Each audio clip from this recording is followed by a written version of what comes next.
Hello folks, welcome to my channel English Tuition Bangla Medium. আজকে আমরা class 11 এর first সেমিস্টারের সেকেন্ড কোর্স যেটা আছে, ফার্স্ট আছে তো দ্য অ্যান অ্যাস্ট্রোলজিস্ট ডে, সেকেন্ড যেটা আছে সেটা শুরু করব। তো সেকেন্ড টেক্সট যেটা, দ্যাট ইজ দ্য স্বামী অ্যান্ড মাদার ওয়ার্শিপ, স্বামীজি এবং মাতৃ আরাধনা, বাংলায় বলে এমনটা দাঁড়ায়, রিটেন বাই সিস্টার নিবেদিতা। তো শুরু করার আগে অ্যাজ ইউজুয়াল আমরা সিস্টার নিবেদিতা, হার রাইটিং, হার লাইফ, সেটা নিয়ে একটু ব্রিফে জেনে নেব। এটা তো বিভিন্ন জায়গায় অ্যাভেলেবেল আছে, but still I would like to talk about this because এটা আমরা যে টেক্সটটা পড়ার চেষ্টা করছি বা বোঝার চেষ্টা করব, সেই টেক্সটটার উপরে আমাদের যে আমাদের যে গ্রিড সেটাকে বেটার করে। ওকে, সিস্টার নিবেদিতার তো নাম সিস্টার নিবেদিতা ছিল না, এটা আমরা সবাই বুঝে গেছি এতদিনে বা জেনেও গেছি। She was a Irish born lady, তার নাম ছিলেন Margaret Elizabeth Noble. Margaret Elizabeth Noble, তিনি আয়ারল্যান্ডে জন্মেছিলেন। She was Irish, she was born on 1867 and died in 1911. So it was a brief life. Sister নিবেদিতার কন্ট্রিবিউশন ইন ইন্ডিয়ান সোসাইটি, বিশেষত বাঙালিদের সোসাইটিতে, not only because she was a disciple of Swami Vivekananda বা শ্রী রামকৃষ্ণ মিশনের সঙ্গে সম্পৃক্ত ছিল ইত্যাদিতে, এই কারণে নয়। যদিও আমি বিভিন্ন জায়গায় লেখাপড়া করতে গিয়ে দেখলাম সিস্টার নিবেদিতা কিন্তু পাবলিকলি, অফিসিয়ালি রামকৃষ্ণ মিশনের সঙ্গে সমস্ত সম্পর্ক ত্যাগ করেছিলেন। ওয়াই?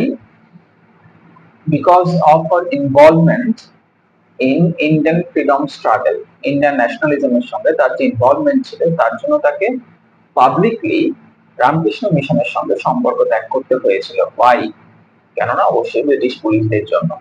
বিকজ ওনার স্বাধীনতা সংগ্রামীদের সঙ্গে একটি সম্পর্ক ছিল, তিনি তাদেরকে বিভিন্নভাবে সাহায্য করতেন এবং তিনি তখনও রামকৃষ্ণ মিশনের সঙ্গেও সংযুক্ত। অবশ্যই রামকৃষ্ণ মিশনের উপর একটি প্রেশার এলেও আসতে পারতো, দ্যাটস ওয়াই এটা একটা স্ট্র্যাটেজি ছিল। উনি পাবলিকলি জাস্ট উপর আমার রামকৃষ্ণ মিশনের কোনো সঙ্গে কোনো সম্পর্ক নেই, but she was throughout her entire life emotionally attached to Ramakrishna Mission, to Sharada Devi, to Swami Vivekananda till his last days. তো সিস্টার নিবেদিতার তো ভেরিয়াস কন্ট্রিবিউশন আছে ইন ইন্ডিয়ান সোসাইটিতে। তিনি অনেক লেখালেখিও করেছেন। ভারতবর্ষে নারীদের শিক্ষা বিস্তারের ক্ষেত্রে তার প্রবল ভূমিকা আছে। বাগবাজারে উনি মেয়েদের স্কুল চালু করেছিলেন, সম্ভবত আজকের দিনে যেটা বাগবাজার ওমেন্স কলেজ, সেটা সেই জায়গা থেকে শুরু হয়েছিল। তো তিনি ইন্ডিয়ান কালচারকে ওয়েস্টের কাছে, মানে পাশ্চাত্য সমাজের কাছে ইন্ডিয়ান যে সংস্কৃতি, সেটাকে তুলে ধরা, যেভাবে সেটা ইন্ডিয়ান রিলেটেড যে বিভিন্ন মিথস গুলো ছিল পশ্চিমের লোকেদের কাছে, সেই মিথস গুলো ভাবার জন্য লেখালেখি করা, এরকম বিভিন্ন কাজ তিনি করেছেন। যার জন্য তার যে এপিটাফ কি, মানুষের সমাধি বা কবরের উপরে যে লেখাটা দেওয়া হয় সাইডে, ওটাকে এপিটাফ বলা হয়। এপিটাফে লেখা আছে, যেটা বাংলা করলে এমন দাঁড়ায়, যেখানে একজন শুয়ে আছেন যিনি তার জীবনটা ভারতকে দিয়ে দিয়েছিলেন। সিস্টার নিবেদিতা ছিলেন একজন বিদেশিনী, তিনি স্বামী বিবেকানন্দের ভাবাদর্শে আকৃষ্ট হয়ে তিনি তার দেশ ত্যাগ করে ভারতবর্ষে এসেছিলেন। তিনি কিন্তু আসলে সন্ন্যাসীও হন নাই, বিকজ স্বামী বিবেকানন্দ তাকে ব্রহ্মচর্যে দীক্ষিত করেছিলেন, সন্ন্যাসে দীক্ষিত করেননি বা হননি উনি পরবর্তীকালে। কিন্তু তবুও তিনি তার সারাটা জীবন এদেশে কাটিয়েছেন, এদেশের মানুষের জন্য ভেবে কাটিয়েছেন, যে জন্য তার এপিটাফে এই টাইপের লেখা আছে।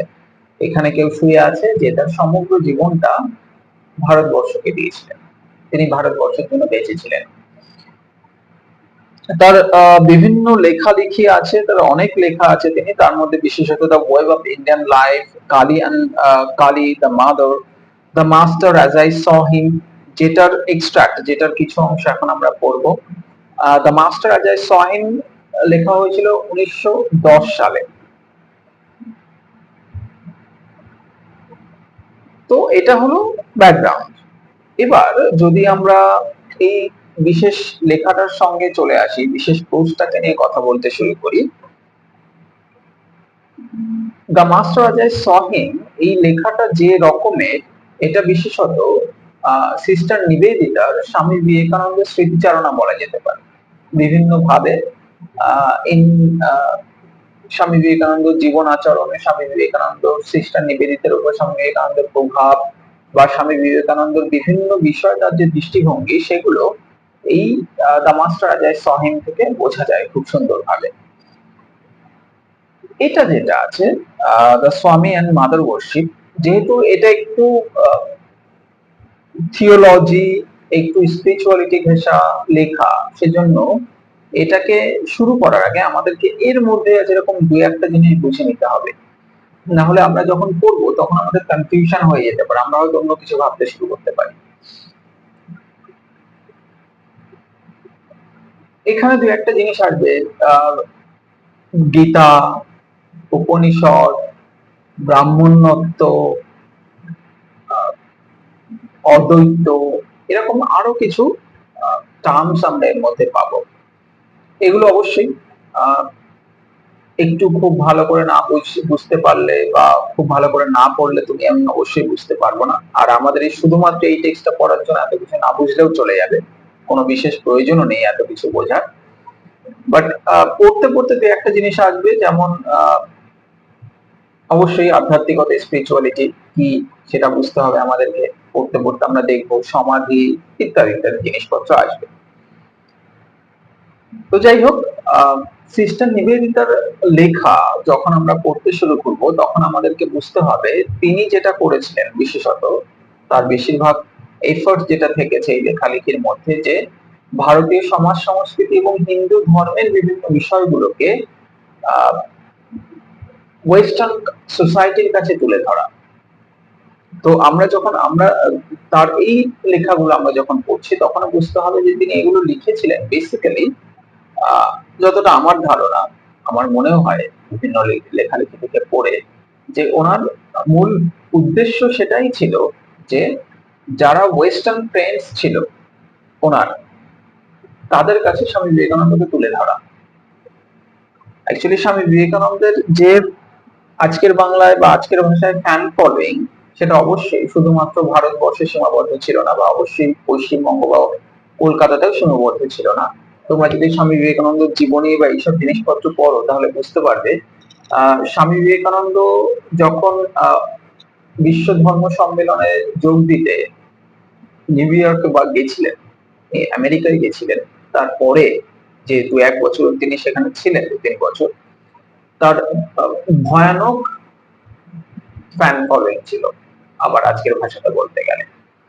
তো সেই লোকগুলো তো অবশ্যই সবসময় স্বামী বিবেকানন্দকে নিয়ে জানতে চাইতেন, তার whereabouts, তিনি কি করছেন, কেমন আছেন, তার আশেপাশে সবসময় যারা থাকছেন, স্বামী ভগিনী নিবেদিতা তাদের মধ্যে একজন, তারা তাকে কিভাবে দেখছেন, তাদের কি ধারণা স্বামী বিবেকানন্দ সম্বন্ধে, এই ব্যাপারগুলো জানতে তারা সবসময় আগ্রহী হতো। সেজন্য বিভিন্ন রকম চিঠিপত্র চালাচালি ইত্যাদি ইত্যাদি হতো।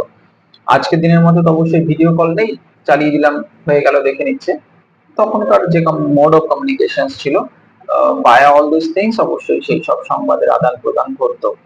তো এই লেখালেখির অনেকগুলোর অনেকাংশেই এগুলোর উদ্দেশ্য ছিল তাই। তো যাই হোক, আমরা এটা শুরু করি।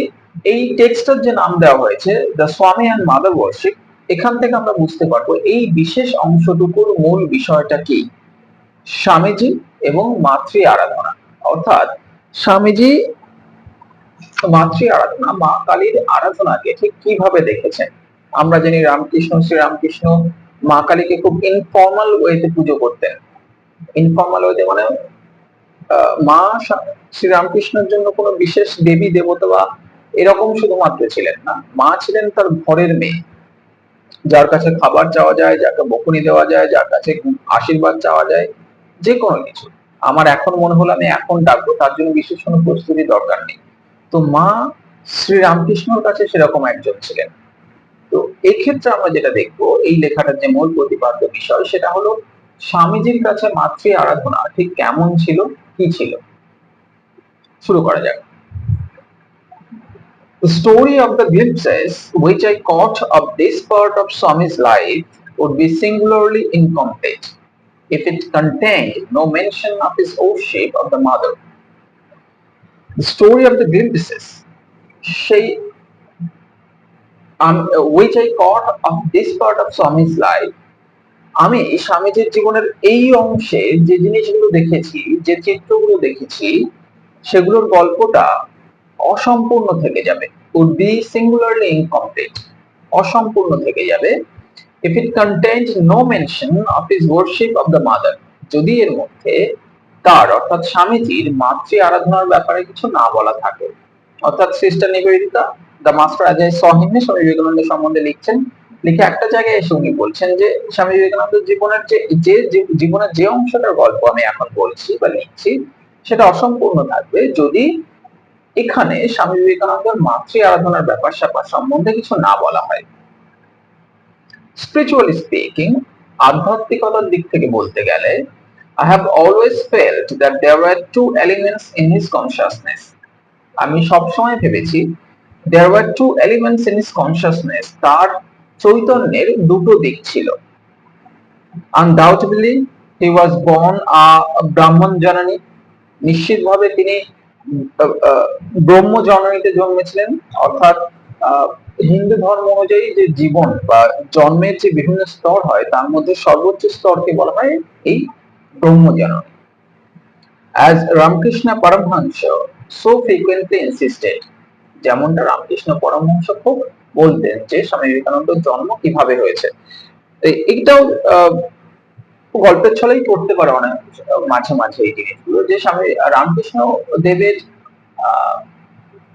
উনি বলতেন যে উনি দেখছেন সপ্তর্ষি মণ্ডলের একটা স্বপ্ন দেখেন, পেছনে অনেক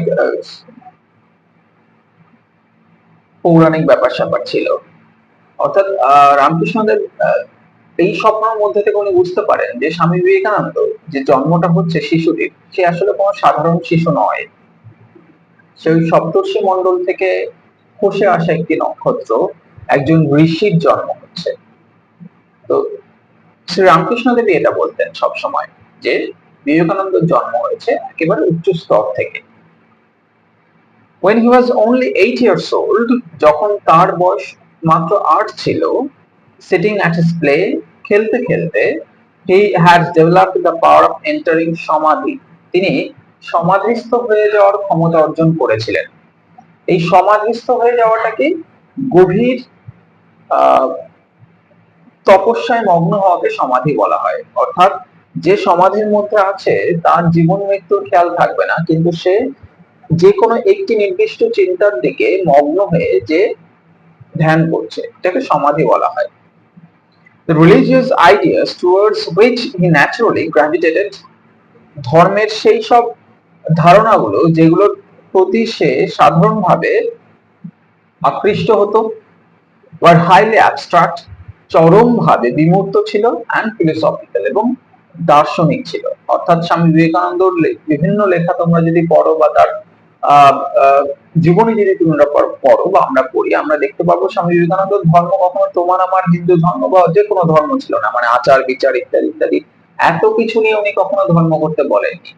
ওনার কাছে ধর্মটা ছিল বিমূর্ত এবং বেশিটা দার্শনিক, যে ধর্ম মানে ধর্ম অর্থে ঠিক কোনটা, মানে এই সিস্টার নিবেদিতারই আরেকটি লেখা আছে রিলিজিয়ন অ্যান্ড ধর্মা, মানে আমরা যেটাকে ধর্ম বলি, যার ইংলিশ রিলিজিয়ন, এবং আমাদের ভারতীয় সংস্কৃতিতে ধর্ম বলতে যেটা বোঝানো হয় সেই দুটো আলাদা।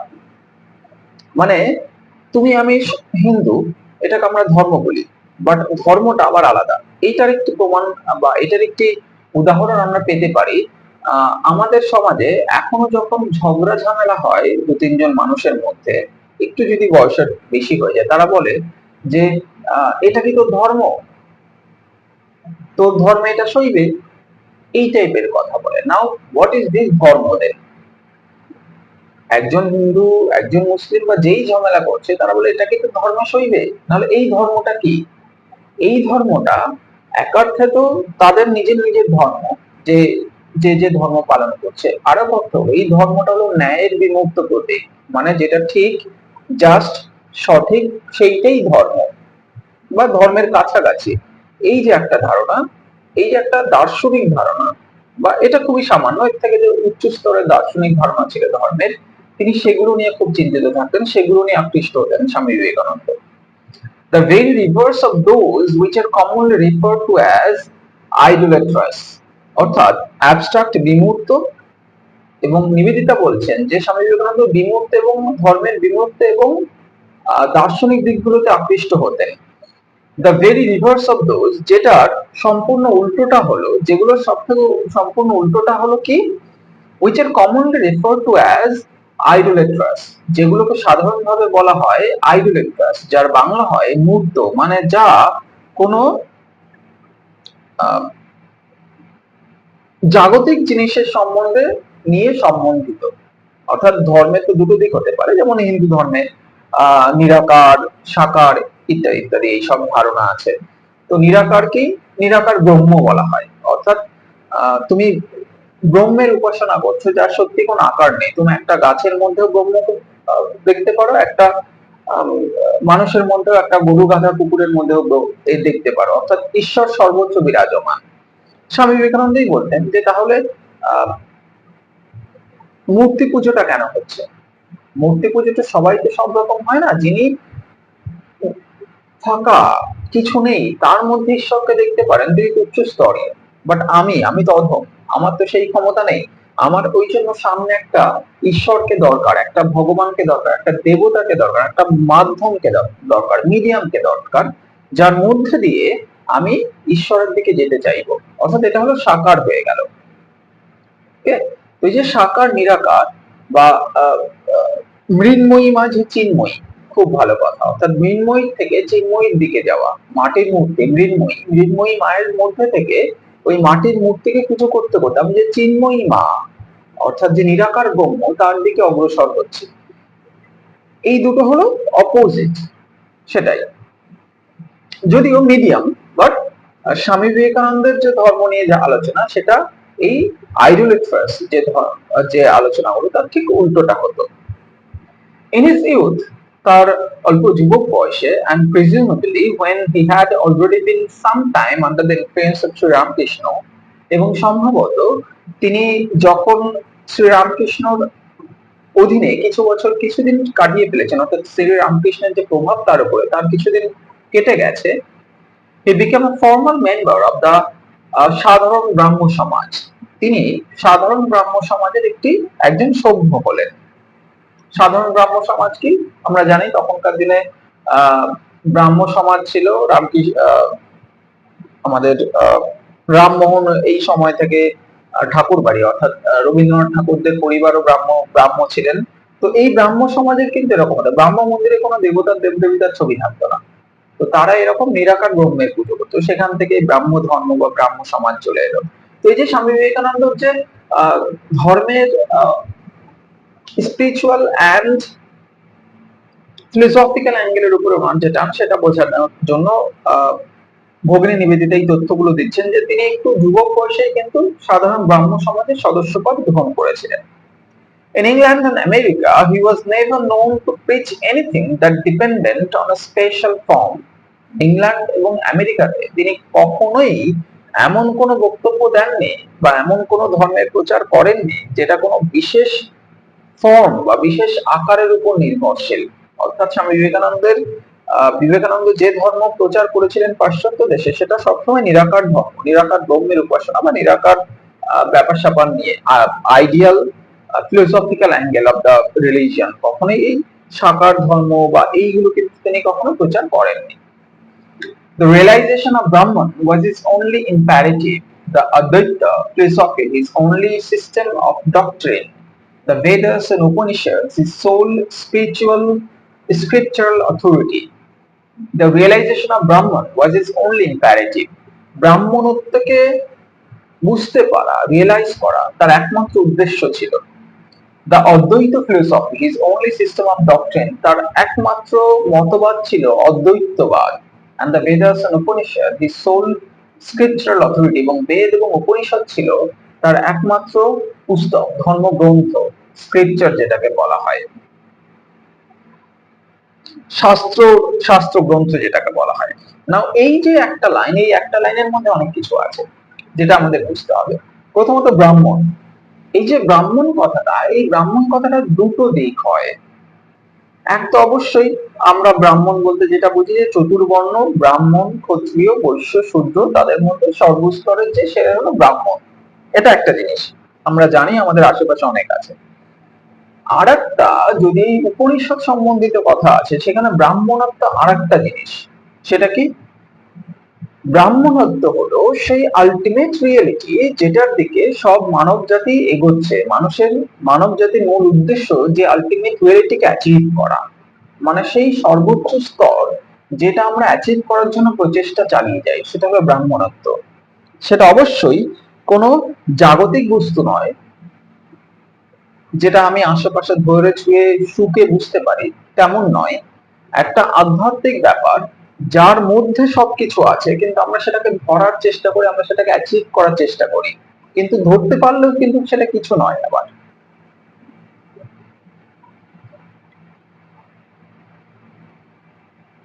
এই জগতে যা কিছু আছে তার মূলে যা, দ্যাট ইজ ব্রাহ্মণত্ব। ব্রহ্ম জানি না এর বাংলা অন্যভাবে কি হয়, বাট ব্রাহ্মণ বলতে উপনিষদ সেই জিনিসগুলোই বলে যেটা চিরন্তন, যেটা আসল জ্ঞান, যেটা হলো অসীম, যেটা সর্বত্র বিরাজমান, এবং যেটা এই জগতের আধ্যাত্মিকতার গোড়া, সেটা হলো ব্রাহ্মণত্ব বলা হয় বা ব্রাহ্মণ বলা হয়। তো এই যে দুটো দিক, তো ইনি যে প্রথম দিকটা যে নিরাকার যে ব্যাপারটা, অর্থাৎ যে হাইয়েস্ট জিনিসটা সেটাকে অ্যাচিভ করা, এটা হলো স্বামী বিবেকানন্দ সেই ব্রাহ্মণের ভগিনী নিবেদিতা সেই ব্রাহ্মণের কথা বলছেন এখানে। অদ্বৈত মতবাদ একটি আমাদের ধর্মে আছে এবং স্বামী বিবেকানন্দ প্রচুর লেখালেখি আছে অদ্বৈতের উপরে। বেদ উপনিষদ হলো তার একমাত্র ধর্মগ্রন্থ। অর্থাৎ তিনি কিন্তু দেখো এখানেও একটা জিনিস, বেদ উপনিষদ হলো সনাতন হিন্দু ধর্মের একেবারে ক্লাসিক্যাল যে ক্লাসিক যে আইডিয়া সিস্টেম সেখান থেকে এসছে। আর আমরা যেগুলোকে ধর্ম বলে সাধারণভাবে আজকাল ভরসা করি, সেটা হলো লক্ষ্মীর পাঁচালী, বড় ঠাকুরের পাঁচালী, এইটা সেটা এইটা এই সব, যেগুলো আসলে অবশ্যই সেগুলো তোমার আমার জন্য ধর্ম, বিকজ আমাদের আইডিয়া বা আমাদের ইন্টেলেক্ট ওই স্তরের নয় যে আমি কালকে গিয়ে বেদিক উপনিষদ বুঝতে শুরু করব বা এটা ওটা বুঝতে শুরু করবো, সেই জন্য আমাদের জন্য ওটা ঠিক আছে। তো এটা হলো স্বামী বিবেকানন্দের ধর্ম নিয়ে ধারণা অ্যাজ পার ভগিনী নিবেদিতা। ভিডিওটা আস্তে আস্তে বড় হয়ে যাচ্ছে, এই পার্টে এই অবধি রাখতে হবে। একটু সময় লাগবে এটা আমাদেরকে বুঝতে, এই টেক্সটটা, বিকজ এই টেক্সটটার প্রত্যেকটি লাইন আমাদেরকে ভালো করে বুঝে নিতে হবে, ধরে ধরে বুঝতে হবে। এখানে অনেক ওয়ার্ডস আছে যেগুলো আমরা হয়তো আগে দেখিনি, আগে শুনিনি, এবং এটা যদি ভালো করে বুঝতে না পারি তাহলে কিন্তু এর থেকে কোশ্চেন আনসার করা খুব টাফ হবে। যেহেতু লেখাটাই স্পিরিচুয়ালিটি এবং একজন মানুষের ক্যারেক্টারিস্টিক্স নিয়ে, তো এর কোশ্চেন্স গুলো কিন্তু ওই টাইপেরই হবে, যেটা একটু চাপের হবে। তো আমাদেরকে এটা ভালো করে বুঝে নিতে হবে। সো আজকে এই অবধি। আই হোপ বেশ কিছু জিনিসপত্র বোঝা গেল। So see you in the next class. Till then, like, share and subscribe. Thank you for watching.